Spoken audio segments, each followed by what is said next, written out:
to Genesis 1 to 3. And we're using Sister Mary Catherine Burge's Genesis as our base here. As scholars start to use the historical critical method to analyze Genesis 1 to 3 back in the late 1800s, they notice that it's composed of two distinct creation stories.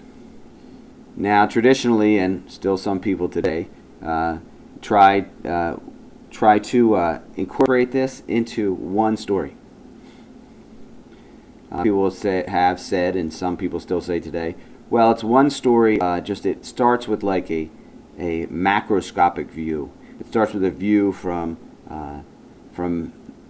a view of the whole universe, so to speak, right? And then they say, and then chapters 2 and 3 zoom in, and they're kind of a microscopic view of what's going on in the Garden of Eden. That's a nice idea, but it doesn't really hold up if you look at the stories. In particular, the most obvious indication that these are two distinct stories is the order that things are created in creation. So if you look at Genesis 1, you have fish, birds, land, animals first, and humans last. If you look at Genesis 2 and 3, man's first, and then the plants, and then the animals. So obviously not the same story.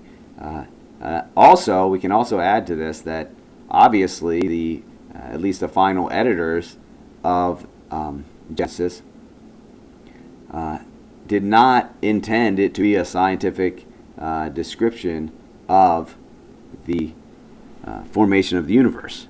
These were smart people. They would have noticed that the order of creation was different, and they could have just changed it so that two stories fit together better if they were trying to present a scientific account or a historical account of the formation of the universe. That's not what they were doing, right?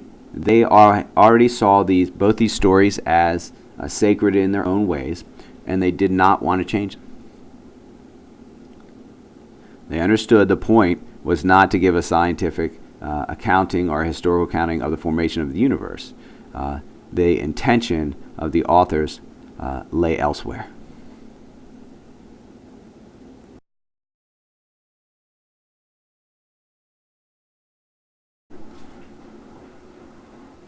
Genesis is the first book of the Torah, or Pentateuch, meaning 5 books, and it composes the first 5 books of the Old Testament.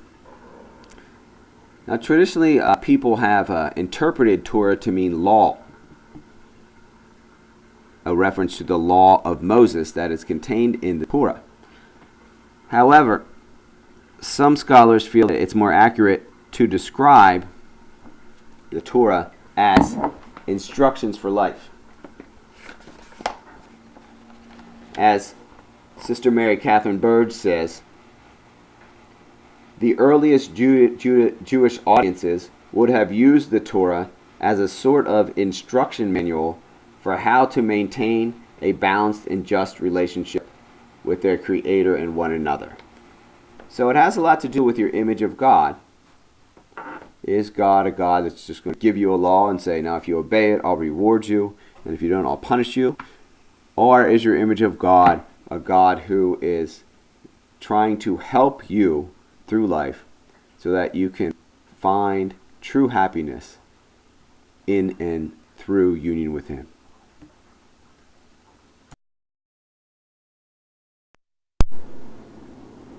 So through the use of the historical critical method,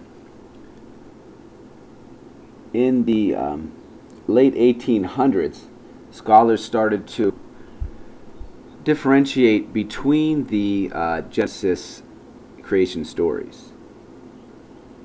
And the conclusion that many have come to is that there were 2 separate sources. The first source was identified as a priestly source, or the P source, and Genesis chapter 1 is attributed to them.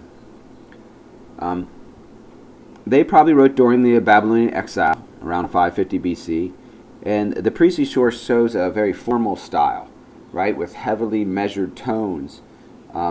It's almost a bit stuffy. God in the priestly source is distant and not very involved with the people's everyday lives. If you look at Genesis 1, he creates things, but he doesn't get into nitty gritty or have discussions with people or anything like that. And if we look at Genesis 2 and 3, the account and style of writing is different. So in Genesis 2 and 3, they call God Yahweh. And so scholars started calling this source, or this theorized source, the Yahweh source, or J, as you spell it in German. So it looks like Genesis 2 and 3 were written by this source. And this source, the dating, there's some debate about it, but there are probably scribes in the royal court writing before the exile. And it might go back as far as 900s, 950 BC, although there's some data about that. They do seem to be writing earlier than the priestly source, though. The style of the Yahwist is very different, too. It's folkloric, it's lively, personal. They go into the mind and the hearts of their characters. It's kind of a more involved and more involved storytelling. Likewise, God is not distant. He's very intimate with the characters in the story. He actively engages them. He has conversations with them. You'll see in Genesis 2, he comes and just hangs out with them in the afternoons. So you see God in this active and intimate relationship with human beings.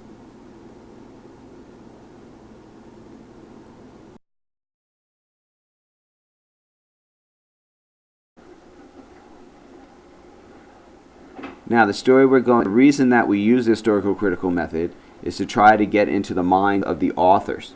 Why did the people who formed this story, why did they form it? What was their motivation?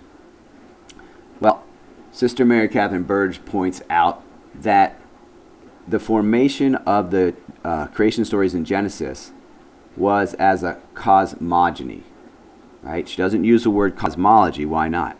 Because cosmology has to do with the scientific origins of the universe. Cosmogony has to do with the origin or the development of the universe, but not necessarily in a scientific way, right? So what we see if we study the cultures of the ancient Near Eastern people, the cultures that surrounded and contributed to the formation of the early Israelite culture, we'll see that they were obsessed in some way with the origin of things. Because they believed when something was first created, that's when it was in its purest form. So that's when you could really understand what it was the best.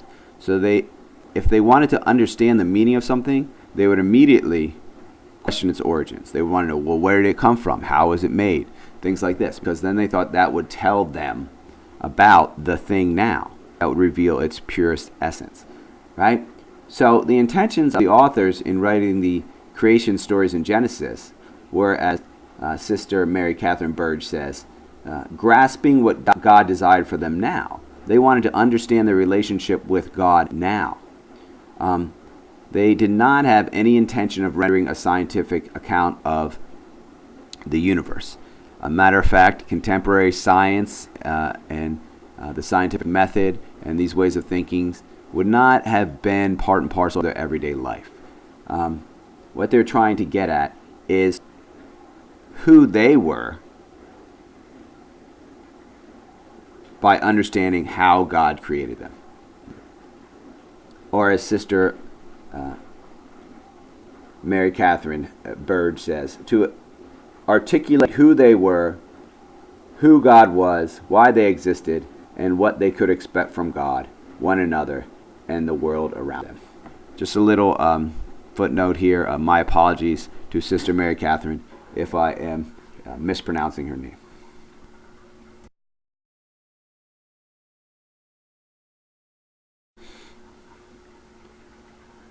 Okay, so how did they do this? How did they tell the story about who they were?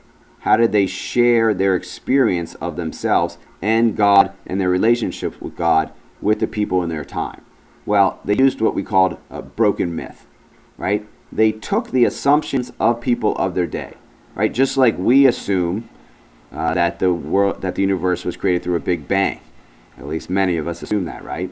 Well, they had their own assumptions about how the world was created, right? And so what they did is they took these assumptions, they took these older creation myths from the Mesopotamian and the Canaanite cultures, and they combined them, but they also edited them. They took out parts that didn't fit with their experience of God, and then they added parts to help reveal their experience of God.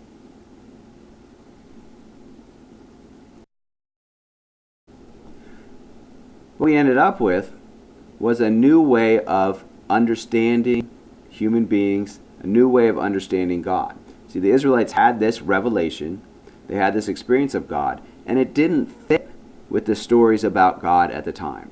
They had this experience of themselves in their relationship with God, and it didn't fit what the popular myths of the time said about human beings and their relationships with God. So they had to change those stories.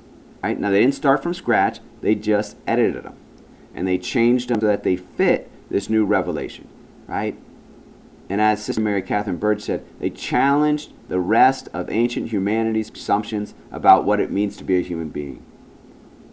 Right? So they changed the stories that everyone assumed at that time, the stories that everyone was familiar with at that time. And they took them and they changed them to fit their experience of God and their dignity and the dignity of the human person.